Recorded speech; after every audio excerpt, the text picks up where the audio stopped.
So, let me slightly adjust it. We're here again with Lancer today.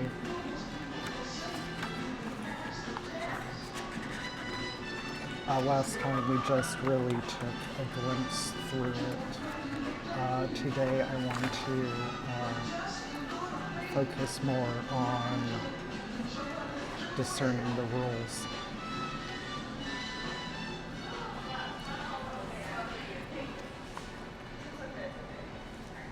It is 50160, and the galaxy is home to trillions.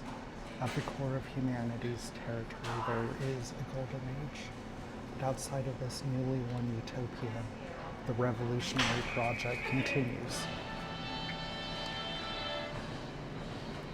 You are a Lancer, an exceptional mech pilot among already exceptional peers. And you live in a time where the future hangs as a spinning coin at the apex of its toss. The fall is coming, and how the coin lands is yet to be determined. Far now from our humble beginnings, humanity has spread out among and between the stars for thousands of years. We have set empty worlds and barren moons alight with civilization, tamed asteroids and gas giants, even built lies in the hard vacuum of space itself. We have taken root in our arm of the Milky Way, and its infinite diversity thrives and expands. For some, life in this time is a river forever moving, with the land and time of their birth left somewhere far behind. For most, life is spent on their homeworld, moon, or station, linked to the rest of humanity via fantastical technologies, or isolated to the politics, stories, and histories of their own lands. The trillions that make up humanity live for the most part as you or I do now. But wonders tie the galaxy together in this age. Connecting all worlds is blank space, an unknowingly vast and strange plane, parallel to the one in which we live, pierced by blank gates that allow us to travel with speed and safety. Thanks to these massive starbound doors, every corner of space is open to the daring. These portals are common wonders. Thousands of ships travel through them every day, seeking trade, migration, travel, war, and myriad other aims. Filling the lonely void is the Omninet, a data sharing network built off the link that connects every computer, every server, everything to everything else. The Omninet is much more than a way to send messages or a means for people on far-flung worlds to read the galaxy's news. It overlays all human communications, facilitating government, industry, culture, and realms more esoteric still. Data is the new wealth. And the Omninet means that all wealth can be shared. The form of that wealth is mana, uniting the disparate nations of the human diaspora outside the core. Mana is the universal currency accepted by every market on every planet. When a galaxy's wealth of raw resources are available for exploitation, a community's wealth comes from both its past and its potential. The vast mass of humanity is administered by a single sprawling government, Union. The galactic hegemony, Luna, Mars, Mercury, Venus, Saturn, Jupiter, Neptune, and Uranus, Phobos, Deimos, Io, Europa, Ganymede, and Callisto, Titan, and Enceladus. These worlds strung in their orbit around Sol are the diadem atop which cradle rests.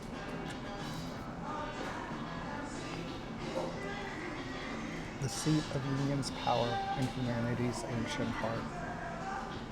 From cradle, Union controls the three levers of the galaxy: the blink gates, the Omninet, and Mana. Without these levers and without Union, the galaxy would fall into chaos. Union is a new kind of utopia, a new state, communal and post-capital.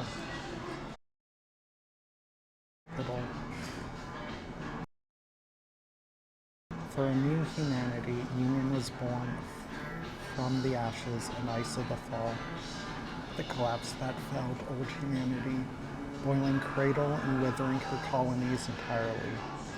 Though it has been thousands of years since Union was founded, and thousands more since the fall, new humanity knows only one truth among 10,000 unknowns.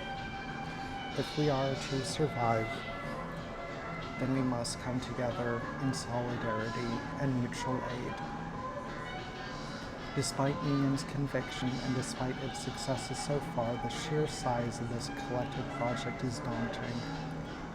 Union is distant to most people, fictionalized in Omninet dramas and novels, dreamed about by children and wanderers, hailed as the promised kingdom or damned as the pit by religions across the galaxy.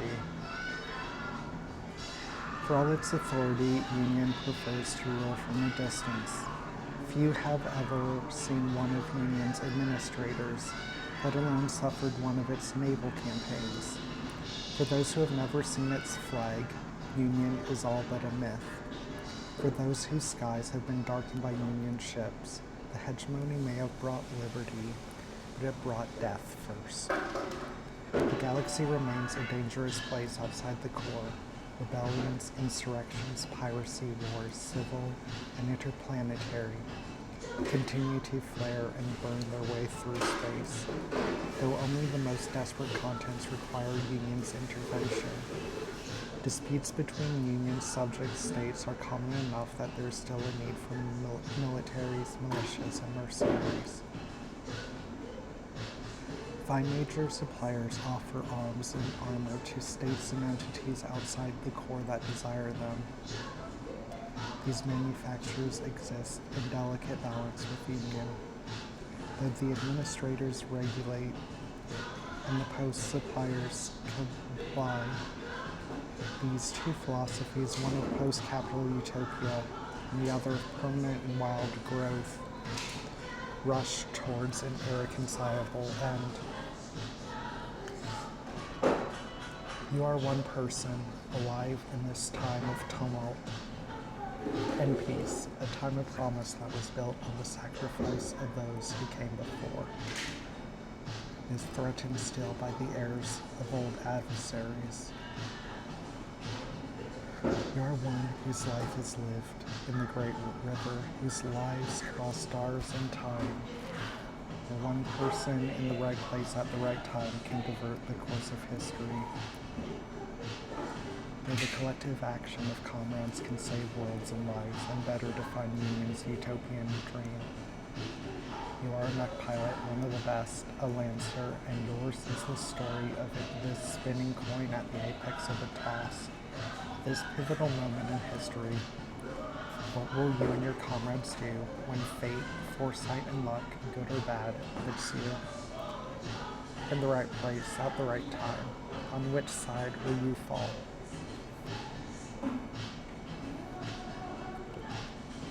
The cavalry.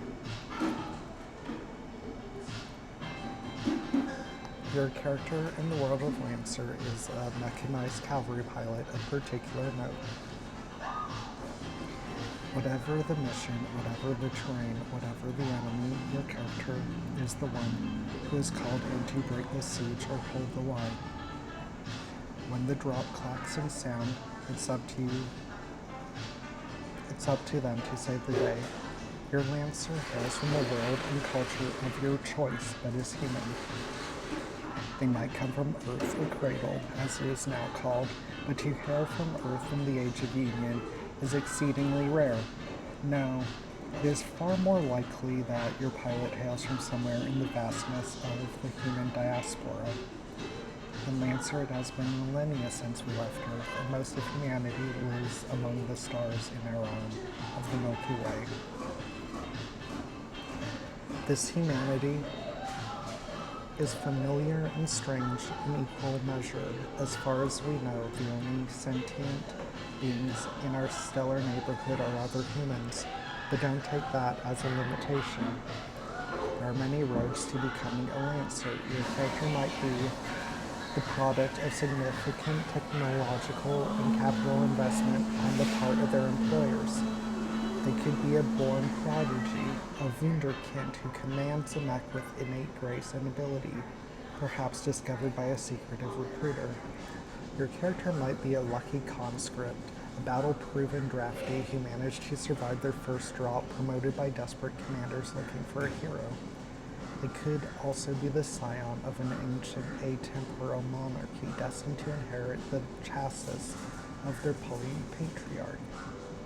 Your character could be a jaded volunteer from a Union Liberator team, motivated by a closely guarded ember for a hope for a better future, or an anointed loyal wing of the Albatross, or a facsimile of a long-dead pilot.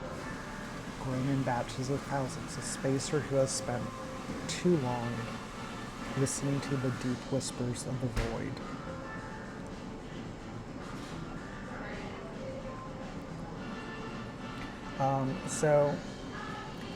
This is actually where I've got kind of my first problem with this, or more really just how it's laid out.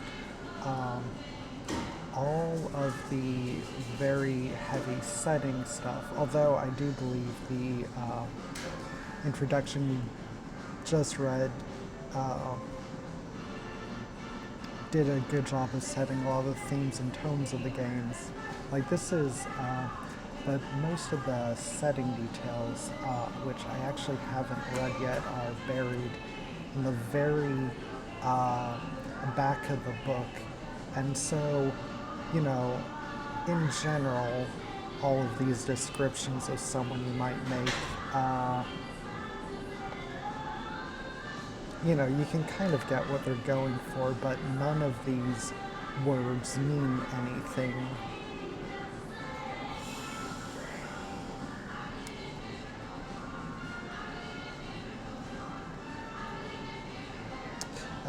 Grown in batches of thousands, a spacer who has spent too long listening to the deep whispers of the void. Whatever led your character to the cockpit of their mech, they are the sum of many parts, enhanced through a combination of training, natural skill, battlefield experience, and neural or physical augmentation. A Lancer is the equivalent of a Knight of Old, a Flying Ace, or another class of elite warrior.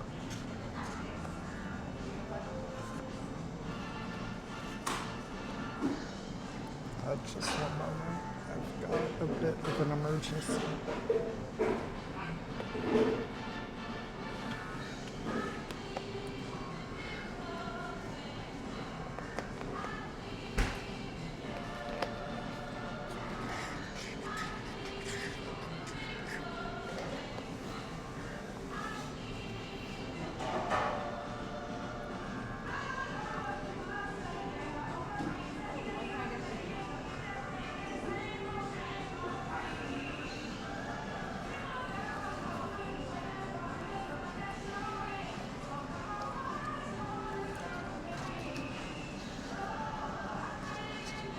Lancers, many proudly declare, are a cut above other pilots.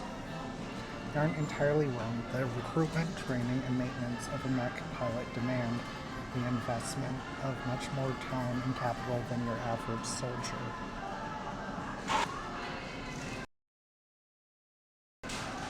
To operate a mech at peak efficiency, a pilot needs expensive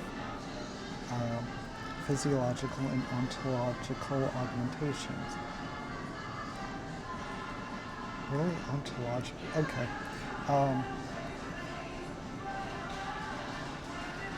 Washout and injury rates are high thanks to the demanding training process, but high bar is necessary once a candidate attains their final certifications and ships out their first posting. They face only the most dangerous missions. Mechs aren't sent in to keep the peace. They're sent in when all other options have failed.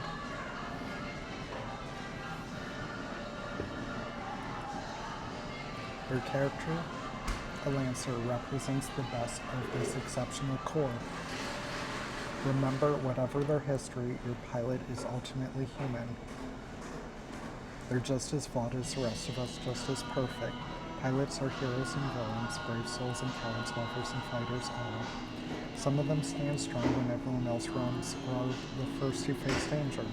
Our best and brightest, but they too break under pressure, they fail, they kill even when they could have spared a life. Pilots and Lancers are from all walks of life. Every station, criminal history, and economic class is represented in the ranks.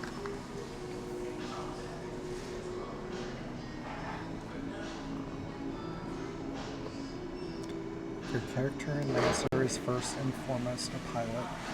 Dynamic, larger-than-life presence on and off the battlefield, who inspires and terrifies in equal measure. But your character also has a second component, your mech. You can define their identities separately. Pilot and mech are two parts of the same whole.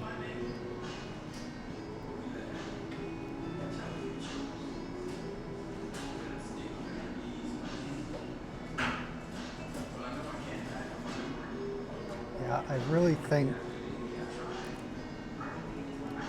the setting should have been first and foremost.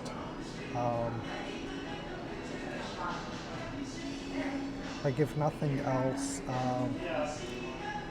it'd make for easier evangelization. Because it's very hard, I think, although there is some stellar art that kind of gets you hooked immediately. You know, just like what first greets you are just all these rules, and I think if you put the setting first, that just gives people a better idea of what the rules are actually trying to simulate and depict.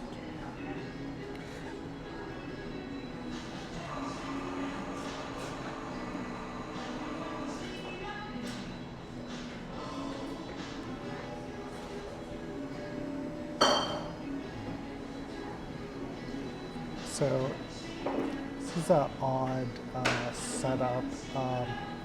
It looks like it's played with only D20s and D6s. I think, I mean, they figure everyone has a D20, and they obviously didn't want game, or I don't know. It just feels like a weird combination to me.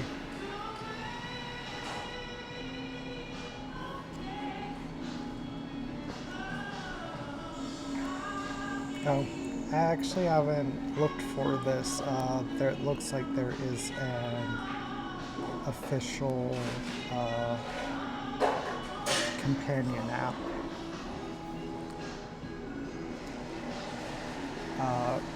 The golden rules. There are 2 golden rules to remember when playing Lancer.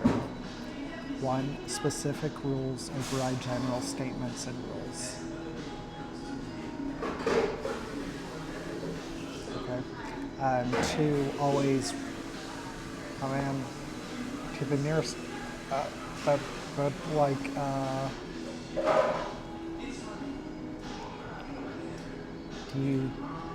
are there decimals in this game? But always round up to the nearest whole number.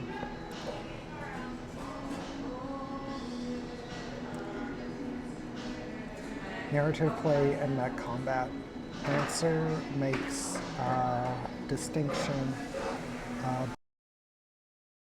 between between freeform narrative play and mech combat, which tracking individual turns and actions is important.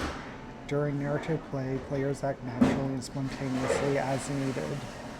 Time might pass more quickly, scenes might be shorter, and individual roles might count for more or less. Most of your game's story and interaction between characters will take place during narrative play. In mech combat, players act on their turn and are restricted to what they can do and how often, making each action much more impactful and tactical. Swapping between mech combat and narrative play is fairly natural, especially if you played other games with turn-based combat. The reason there are two types of play is that they represent different approaches to storytelling in role-playing games.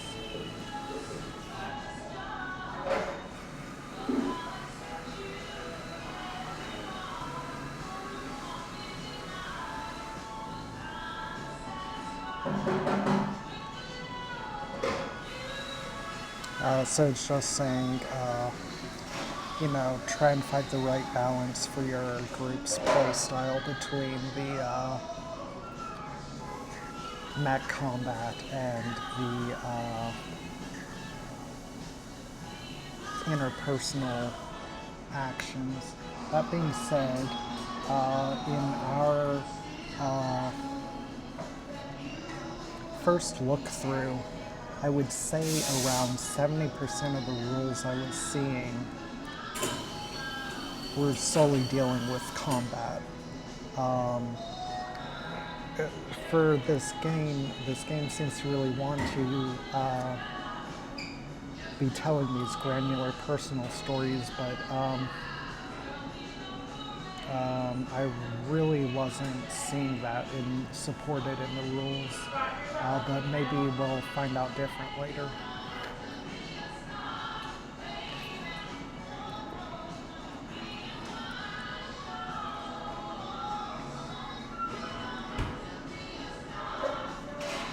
So it's saying their skills, attacks, and saves, while in narrative play, you'll only have to do skill checks, but combat will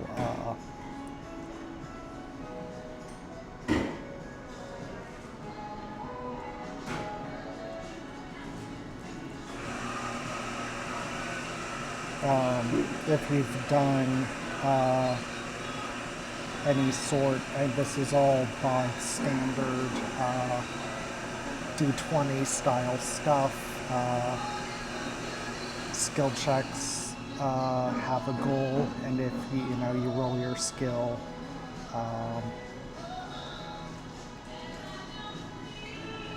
against it, attacks, there's a target number, you roll above it, you hit, and if you roll over 20, it's a critical hit, and then saves,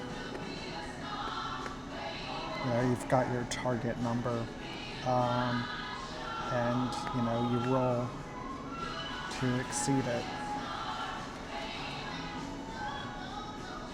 Then you've got contested checks.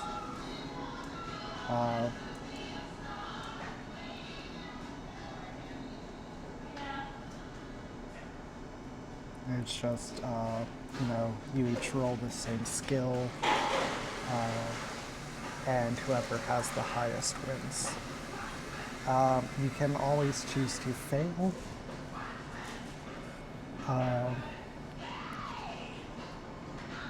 Bonuses, you can add accuracy or difficulty.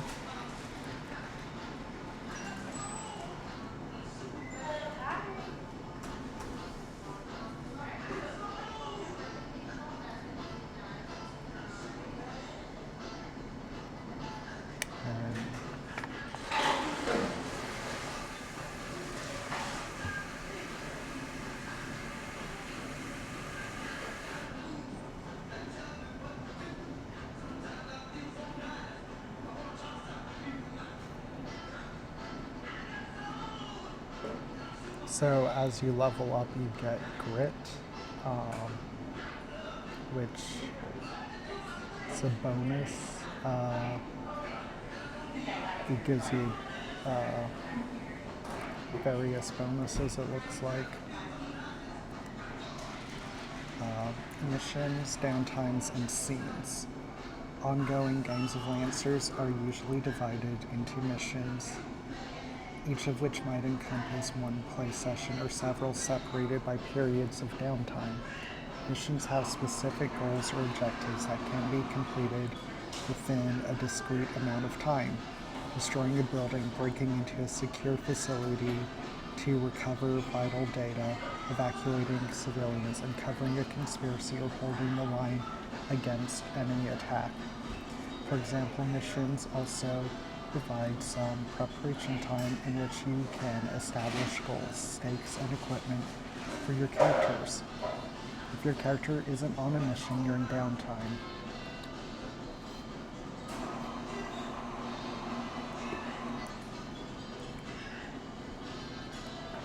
This is the narrative space between missions, which moment-to-moment action doesn't matter as much, and role-playing matters much more. During downtime, you can progress plots, projects, or personal stories, moving the clock forward as much or as little as you want. Days, months, even years can pass in downtime depending on the pace of your game. Both missions and downtime play is divided into scenes. A scene is a period of continuous dialogue, action, or activity that has a discrete starting and stopping point. This is called a scene because it's helpful to think about it in cinematic terms. As long as the focus is on the players and the action, a scene is happening. When the focus cuts away from the current scene, when the current action naturally ends, that's when a scene should end too. A single combat encounter or a dialogue between characters are both great examples of scenes, but a scene can also be something like a montage. It's important to pay attention to the beginning and end of scenes, as many special character mech abilities and reset the end of a scene. So now we move into part one.